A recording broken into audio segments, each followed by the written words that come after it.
Hey, what's going on? This is the second devlog for Tempvoidden. I've been a very busy boy.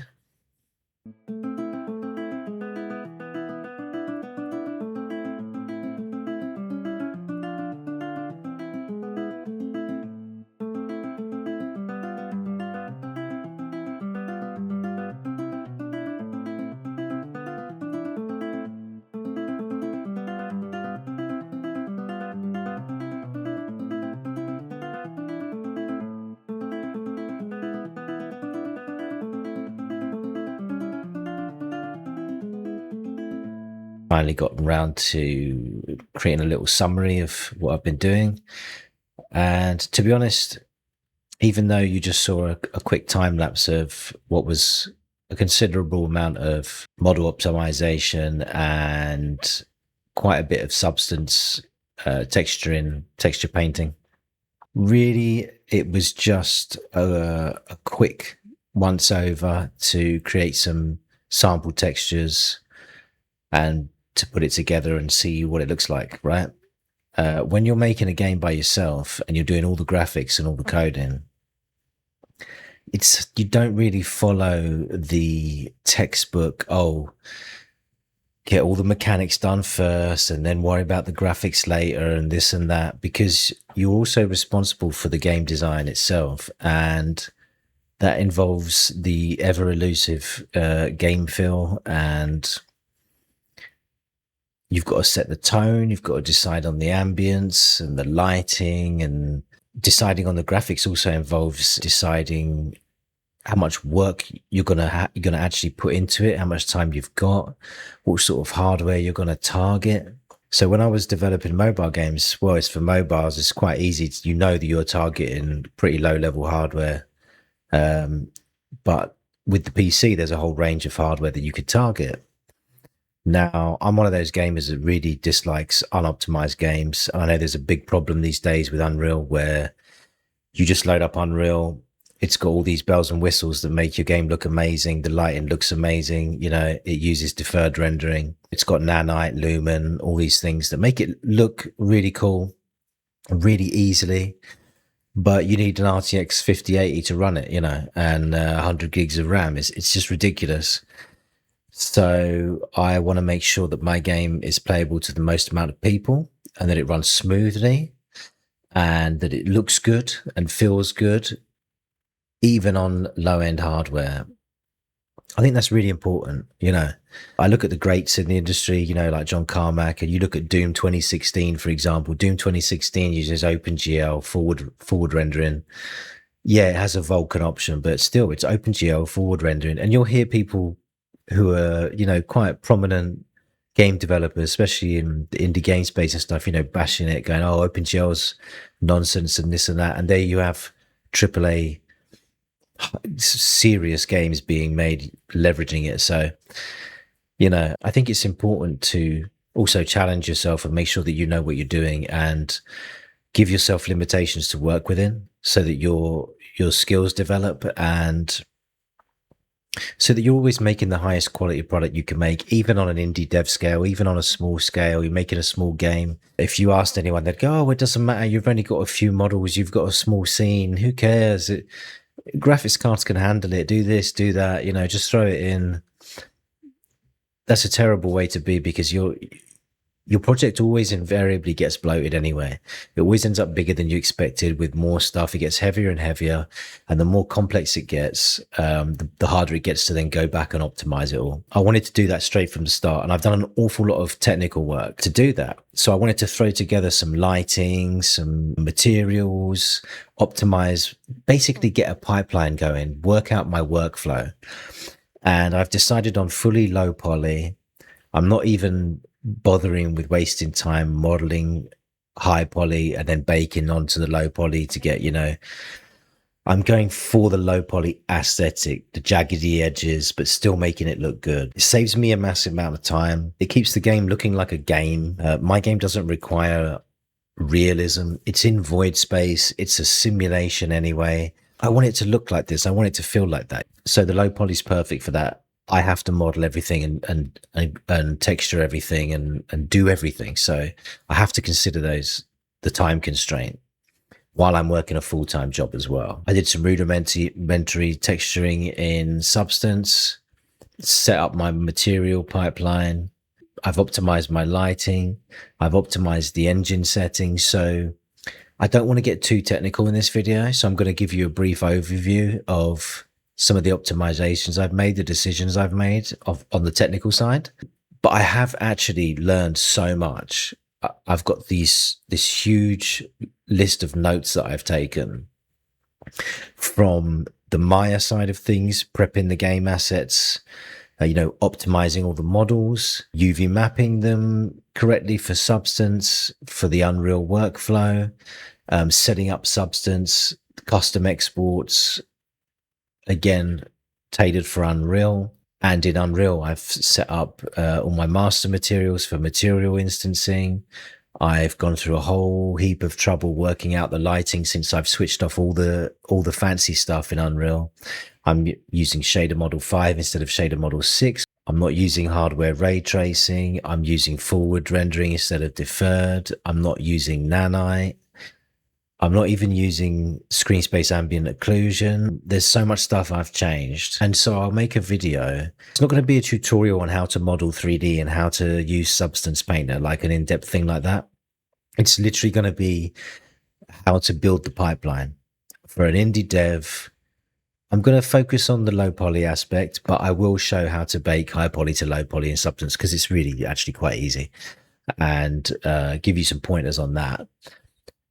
But it is going to be focused on all the optimizations, preparing game assets, painting them in Substance Painter, not in depth about painting techniques, just the settings and all the little caveats and all the, the silver bullets, and getting everything into Unreal, setting up your materials, setting up your actors, bringing the meshes in and building the props properly so they're instanced properly.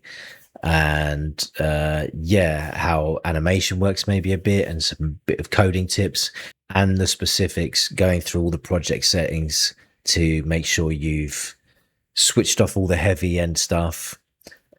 When you do that, you'll find that it looks horrendous. So I'll tell you how to get the materials working again and get it looking good again. And you can see in the background, this is just me testing out different lighting situations. So I've actually put a glow on the door here. I've animated the door. I'm animating it through code. I've not done it the way you would do it with a skeletal mesh and everything. That's why I say it's all very rudimentary, just to get the feel right, get the ambience right, set the tone, work out what it's going to look like in general, find out what all the limitations are with the different types of lights and shadows and shadow map resolutions, light map resolutions, whether I'm going to have clean textures, dirty textures, things like that. I'm just getting it all set up. So as you can see here in the editor, there's quite a lot of stuff going on. You'll notice that I've created a void space sky dome. There's a HDRI cube map going on. Sorry, a HDRI map going on. I'm recording at the moment and I'm running it on 340 by 1440 ultra wide. So which is pretty heavy. It's gonna overspill on the screen. You're not gonna see the whole thing. So even if I bring up the stats, you won't see them. But currently, while I'm recording, it's like 200, 300 FPS, under 300 FPS. But when I'm not recording, I get between 300 and 400 FPS. So works nicely. Anyway, I've got to be careful not to get into too much technical detail because I'll start blabbing and start explaining everything and how to do everything. So anyway, let's jump into the technical decisions I've made and why. And then I'll talk a bit about the game design decisions I've made. I've had a few epiphanies, a few ideas. I've actually decided on how it's going to play and my next steps and some other content that I'm going to be producing as well. So let's crack on. So first of all, forward rendering takes each 3D object and takes its geometry, materials and the lighting, and it draws it directly. So it's like it draws everything on the fly. So deferred rendering draws the geometry, but it stores the surface data, like the normals, color, roughness, depth. It stores all that in what's called G buffers, and they're full screen texture buffers. And then it calculates the lighting in a separate 2D space. So while that means you could have like hundreds of dynamic lights, which means, dynamic lights means they can move around, they can cast movable shadows and things like that. It also means it takes vast amounts of memory, VRAM, and huge processing power on the GPU as well. So it's very heavy. It allows for great looking scenes, but very, very heavy. With a couple of caveats though, like it doesn't use MSAA, it forces temporal anti-aliasing. So that can create kind of blurriness and ghosting, which isn't desirable. And it can't store translucency in the G buffer, so it ends up requiring expensive fallback passes, whereas forward rendering has native support for translucency and transparent surfaces. So plus forward rendering has support for multi-sample anti-aliasing, which is razor sharp and clean edges. Plus it doesn't use the G buffer, so it's much more lightweight, doesn't take anywhere near as much memory. However, forward rendering has very limited amount of dynamic lighting, and overlapping lights can quickly increase the cost of shader calculations. So eliminating the use of the G buffer from deferred rendering means that it can run at stable frame rates on older hardware, much more lightweight, plus the ultra sharp edges, and we don't have to do any work to mitigate the smearing and the ghosting on rapid movement. But it requires much more disciplined level design, much better lighting design as well. Yeah, so you've got this crisp image and everything. It's nice and fast, but you've got to really know what you're doing with the lighting. You've got a very limited amount of dynamic lights that you can't get away with. You need to be good at baking shadow maps and light maps and all that kind of stuff. So there's a more technical side to it. But I find that that's the beauty of it. I love that challenge. I love the technical challenge of getting performance out of things. I think it might be something to do with the fact that I'm an 80s baby and I grew up building computers and I grew up with very limited hardware. And it's quite funny. It's sort of like C++ and C compared to C# and Python all the way up on the higher up level. I find it... like it's very easy to get going with Python and stuff like that, JavaScript, whatever. They're very easy languages. And when you try and go from them to like C or C++, most people really struggle and they think, oh, this is crazy. It's really complicated. But for some reason, I found that C and C++ made more sense to me. Even though, yes, they are more difficult and complicated, when I decided to fully focus on them, I realized that I enjoyed them a lot more, because I had a hardware understanding of how computers work. And so it just made more sense. And I like having control. I feel like I'm supposed to have control of those things.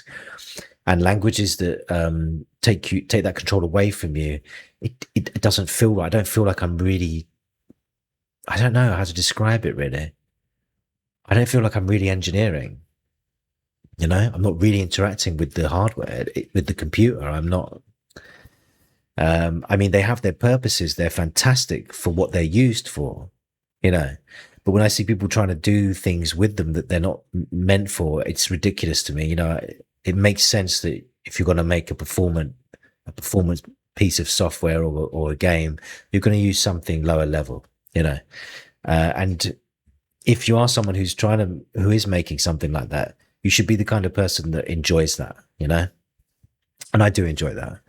So I like the process to be a technical process. I don't like relinquishing control to all these other things and then not knowing what's going on under the hood, Like I said before, there's a lot of people online that will bash OpenGL, forward rendering and stuff like that. There's actually a lot of AAA games that use forward rendering still. It's not some archaic technology that you shouldn't use. And especially, XR, extended reality, virtual reality, mixed reality, and augmented reality are blowing up. You're going to need to know how to optimize like this, and forward rendering is what you use for VR. You don't use deferred rendering; it's far too heavy. All the really interesting stuff requires you to be good at optimization and making the most out of what you've got to work with. So Doom 2016 uses forward rendering. Half-Life Alyx, the VR version, uses it. Overwatch uses it because they wanted to ensure that it could run at hundreds of frames per second on old hardware. You want your player base to be as broad as possible. And if you have a passion for making games and that's your thing, you should want as many people to play it, not just for the money, for profit, but you don't want to leave anyone out. You care about gamers. You love gaming. And when you were younger and you couldn't afford a nice PC, you knew what it felt like. I knew what it felt like. Oh my goodness, I had an LNX 486, and at the time when we bought it, it was mega. But by the time people had Pentium 133s, I would still have my 486. And I even had my CD-ROM drive outside of the bloody machine, and I used to have to spin the CD up with my finger. Oh my goodness, games then were a few megabytes, and if it was 100 megabytes, it was huge. You had to free up space to install it and all this stuff. I mean, it was just getting a game to work sometimes was a technical challenge. If you didn't have the right, Seventh Guest, we didn't have the right drivers, the VGA drivers. It was a nightmare. We had to get the guy who sold us the computer years ago somewhere in London to get hold of some drivers and send us the floppy disks to be able to run Seventh Guest. And when we played it, because of the driver issue, it had this clicking, click, click, click, click, click, click, click, click. Every time a video played, it would click all the time. And we didn't realize it was an issue. We thought it was part of the game. So all that time, it wasn't until years later I revisited Seventh Guest and I realized there was no clicking in it. The clicking sound came from the hardware issue, the driver issue. It's crazy. So you want people to be able to play your bloody game. And there's been loads of disasters like, was it Star Wars Jedi was in Unreal 4? And you needed like a £3,000 PC to play it. Had huge bottlenecks. It was a nightmare. It was a performance nightmare. And that's a AAA studio using deferred rendering, and they ruined it for their gamer base. Immortals, I think it was Immortals of Avium, the first real Unreal Engine 5 to use Lumen and Nanite, required people to use AI upscaling just to get it run at 60 frames per second. Why would you do that?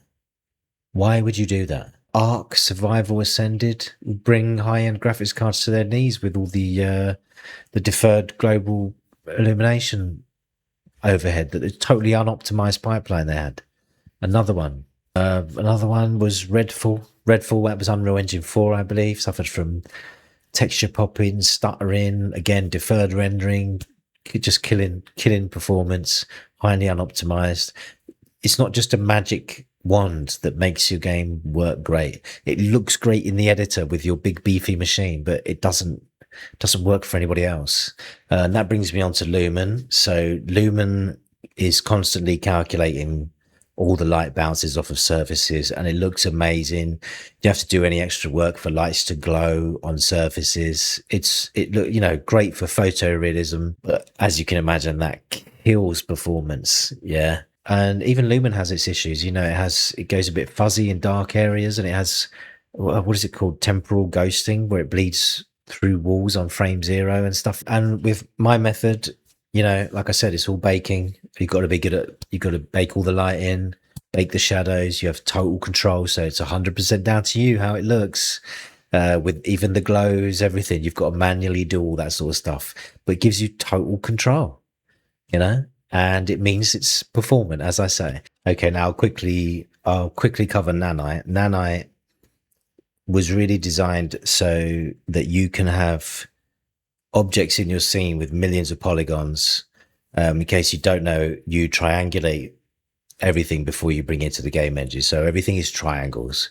All geometry is reduced to many triangles. And generally, when you're making game assets, you want to optimize them to have as minimum amount of triangles possible while maintaining the shape you want.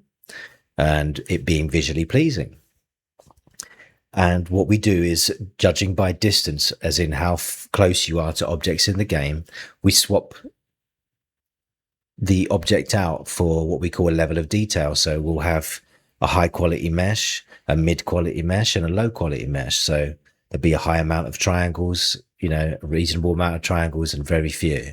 And if you're far away, we'll have the really few amount of triangles to save memory and processing. And we'll swap it in for the higher quality as you get closer, so it has more detail. Well, Nanite throws that out the window, and Nanite means you can put in a mesh with millions of triangles and it can handle it, right? It's really designed for like film quality stuff, so you could do 3D scans of real life objects and just dump them in there and render it out, and it looks great. Yeah. But then what that means is, not only do you need super fast solid state disks, you need super high end graphics cards, because it's constantly rendering that, it's constantly calculating it all. I remove that completely. Even though I'm using low poly stuff, I don't need it. I don't need the overhead. I don't need it to be taking up any extra memory than I want to use. And this way I get to decide exactly, again, full control, how many triangles are being rendered, how many triangles are in the scene. I know what's going on. I have complete control, and it's practically instant. Even just switching Nanite on, even if I'm not using any high geometry, it still adds like 2 to 3 milliseconds, which is a huge amount of time. At the moment, stat GPU, at the moment, because I'm recording and I'm at 340 by 1440 and I'm recording at a constant bit rate of like 40,000, it says busy max 3 milliseconds. But if I stopped recording right now, it'd be like 1.2. So this isn't an accurate readout, what you're seeing. I know what it is normally. It's about 1.2 milliseconds. So imagine adding another 2 or 3 milliseconds onto that. And I'm not even using it. So yeah. Got rid of that straight away. Don't need it. And why are you using assets like that in a video game? I can't remember the name of the games, but I've seen games being analyzed where they've got like Megascans assets in games where it's just millions of polygons, which is insane. You would never, ever, ever do that. You would retopologize it all to be as minimal as possible. It's just terrible, terrible game dev. And also what all that means as well, and this is a big one, when you start Unreal Engine, by default, it's got Shader Model 6 active for the PC. And Shader Model 6 uses DirectX 12. You need it for ray tracing, hardware ray tracing, which I'm not using. Virtual shadows, which I don't need. And Lumen and Nanite, right? So I'm not using any of that. Also, Shader Model 6 will simply just not run on older hardware. It just won't. So what you want to do, this is really important, is switch down to Shader Model 5.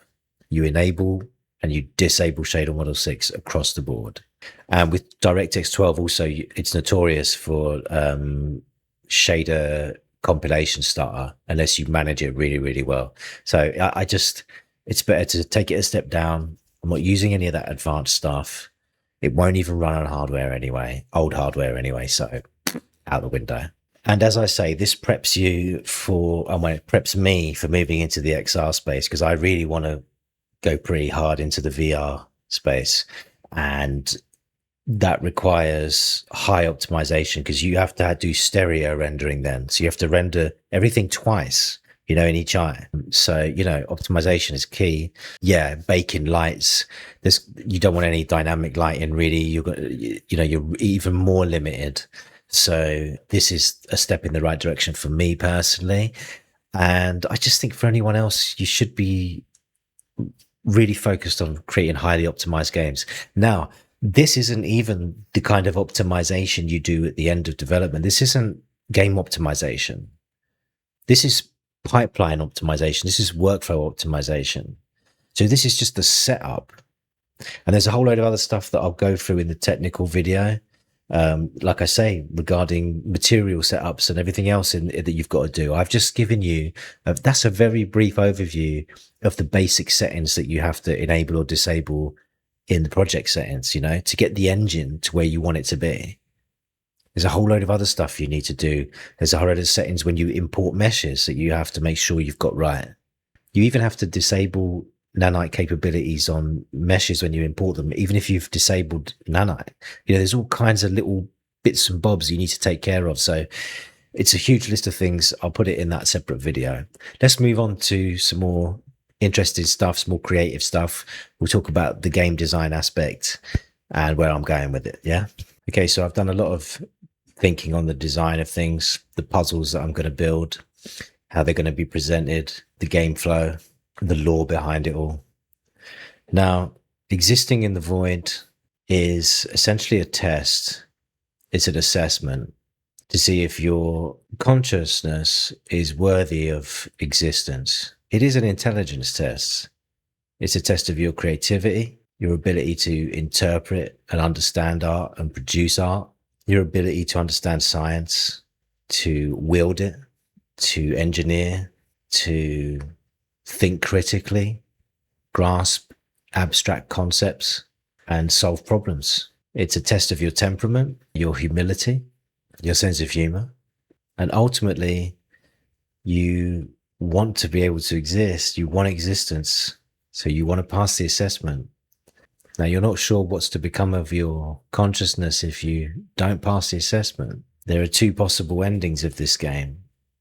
One is where you come into fruition, and the other is where your consciousness becomes a kind of cog, if you will, in a larger mechanism, assigned to a specific set of tasks, perhaps. I don't want to give away too much, but there will be two endings that you will experience. And you will, if you pass the assessment, get to see what reality you materialize in, what the world is actually like that awaits you. Now, some of the puzzles will be interacting with the actual environment. Some of them will appear as haptic feedback holographics. There will be locked doors to open. The basement door, for example, will be locked.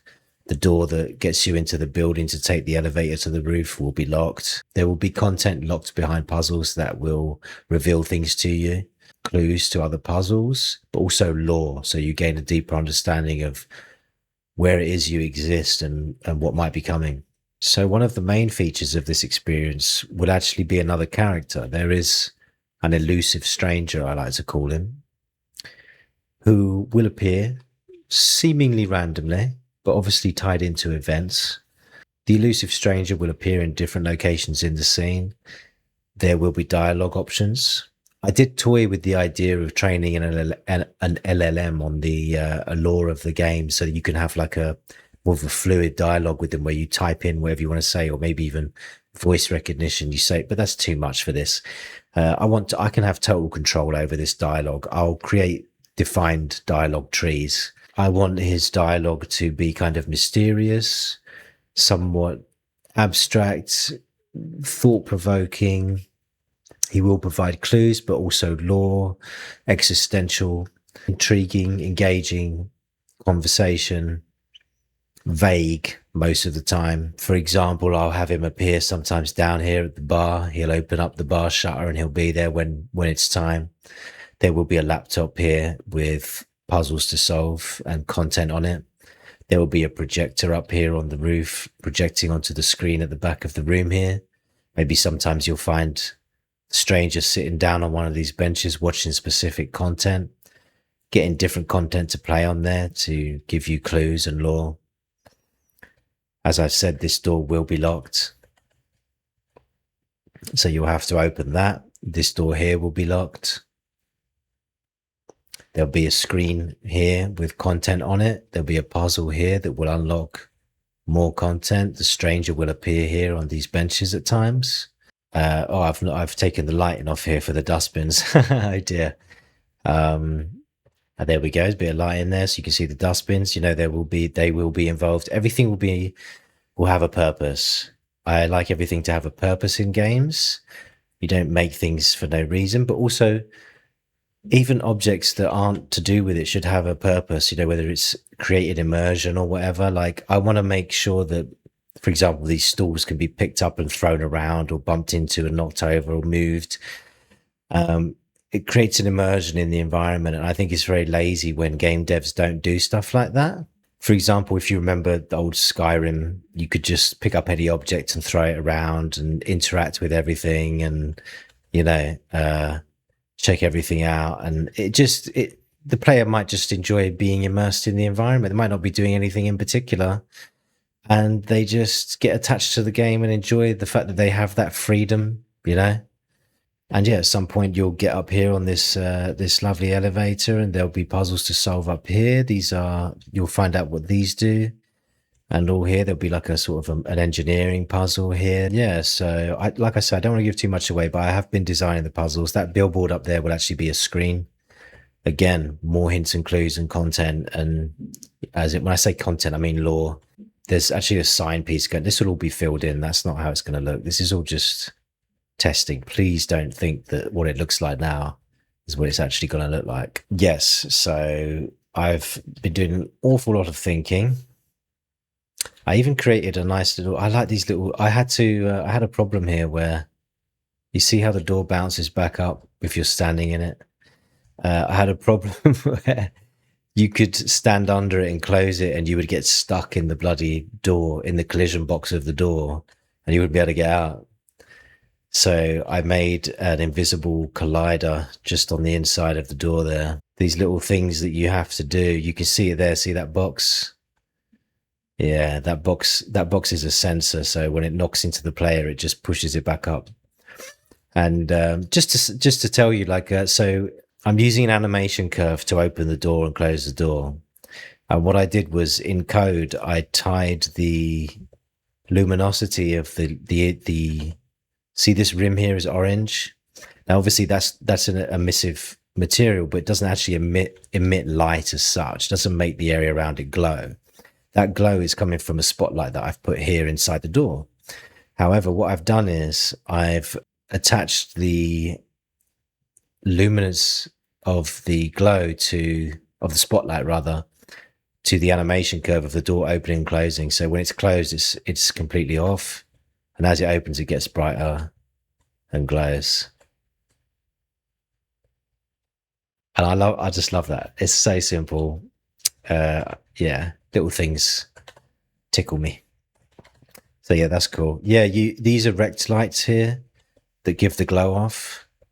Again, an emissive texture, but because obviously I'm not using lumen, I create a rect light there, and that's what actually is pushing that light onto the floor there. See, we've got 4. The reason I've got them here as well is because I want the light to bounce off into the door frame from these as well. So I'm creating that glow all the way around the door. Anyway, I said I wasn't going to get technical. I'll save all that for another video. If you remember in the original render, there's pink neon lights coming out of the vents, bouncing off of this. I put them in there purely for it to bounce off of this. You can see the waves in this. Yeah, you can see the waves in the plastic. This rain cover here.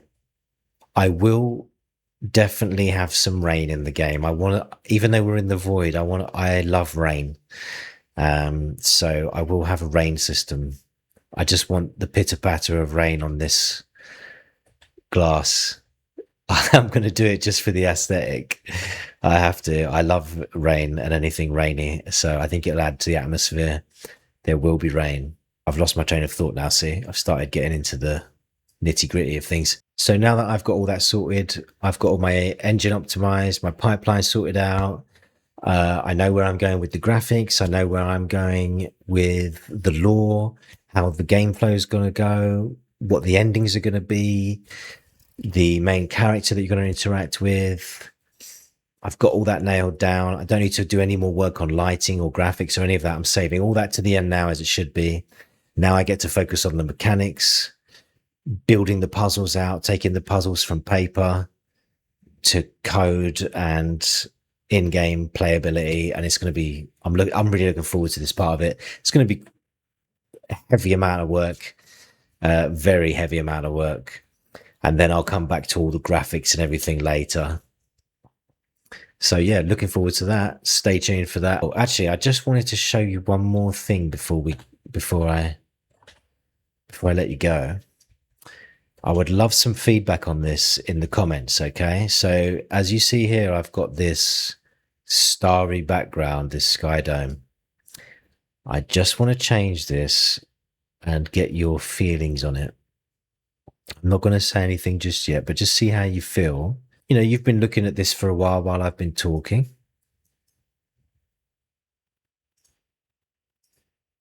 I want you to think about how it looks and how it feels. And now I want you to think about this version of it. I'm going to run this.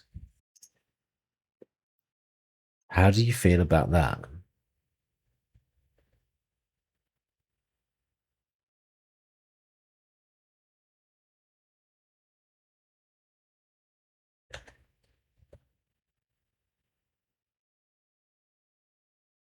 How do we feel about that?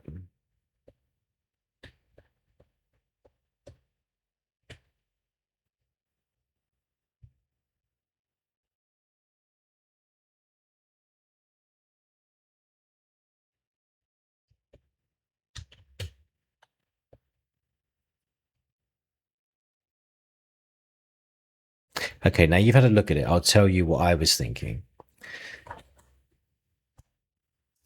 I've chosen the other one, just the starry void. My friend said to me that he felt that this is quite calming and relaxing, whereas I wanted it to feel, I wanted a little bit of anxiety, a little bit of edge to the void. I wanted you to feel a little bit out of place all the time, a little bit of uneasy. Whereas he found that blue light very calming and relaxing. I felt like the blue light, it's almost like an eye, it's almost like you're being watched, like you're less alone. This is why I didn't say anything before I showed it to you. I didn't want to project that into your mind. But that's the feeling I got. It feels less lonely with that there. It took something away from it. But it also made sense because there is a slight, this is what I was thinking. With the directional light, I wanted a blue tone to it. At the moment, it's white, so I can see everything. But I actually had a kind of bluish tone to everything. Yes. Should put it up to 1. Let's see. Let's just see. Give it a little whirl. Blue light kind of made sense with the blue tone. I mean, I could have it without the blue light in the void, but still, this is something I was toying with. So you've got this blue accent to everything. So we'll see it there. I've got the skylight a bit too high. So that made sense. You can see it a bit more in depth here. This sort of nighttime, midnight bluish. What do you think? What do you think about that?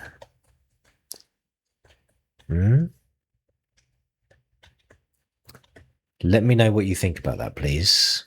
And this, the Elusive Stranger. He's an older man. He's very drawn, kind of glum. He's been doing this a long time.